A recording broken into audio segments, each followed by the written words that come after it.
in Bhagavad Gita one slok that janam, mrityu, jara, vyadhi. It means that birth, death, old age and disease. These are the main four factors which give, and some more problems which I am going to tell you just now.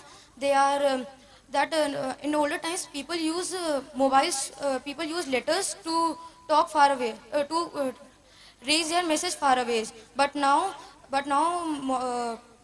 people are using mobiles to talk for. People are using mobiles for talking far away and for in faster. But from which people are becoming deaf from that antivirus. Now, second problem, nowadays in older times people use bullock carts and tangas to roam here and there, but now they are making vehicles. They are moving in automobiles to reach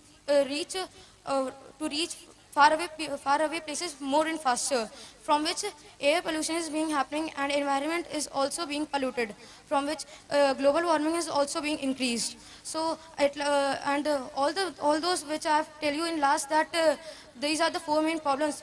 They can be solved in these problems can be solved when Bhagavad Gita are being solved from Bhagavad Gita. At the last, I just want to say that use modern science, but do not use those things which affect us. Thank you. So very nicely he told that how modern science cannot solve all our problems.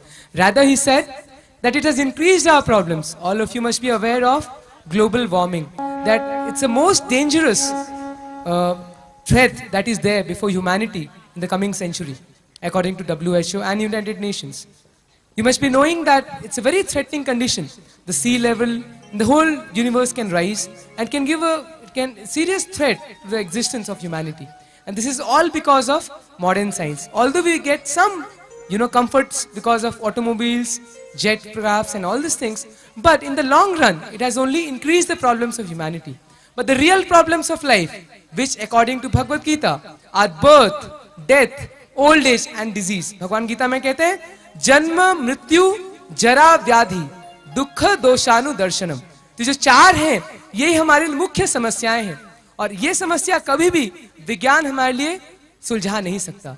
ये केवल भगवद गीता पढ़ने से ही हम जन्म, मृत्यु, जरा, व्याधि से हम छुटकारा प्राप्त कर सकते हैं.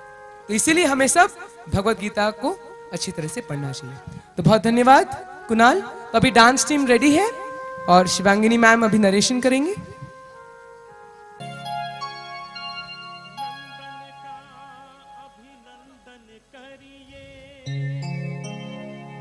हरे कृष्णा.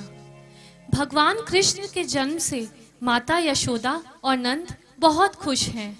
माता यशोदा तो नन्हे कृष्ण की किलकारियां सुनकर आनंद विभोर हो उठी और उन्हें पालने में झुलाने लगी. बालक कृष्ण अपनी बाल लीलाओं से अपनी माता को रस के सागर में डूब जाने को विवश कर देते और फिर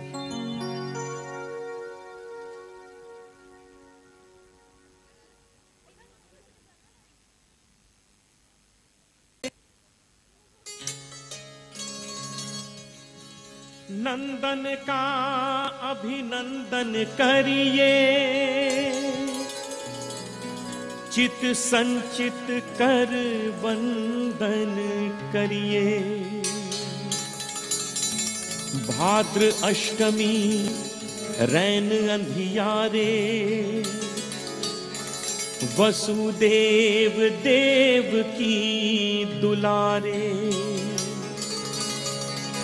कृष्ण रूप विष्णु अवतारे,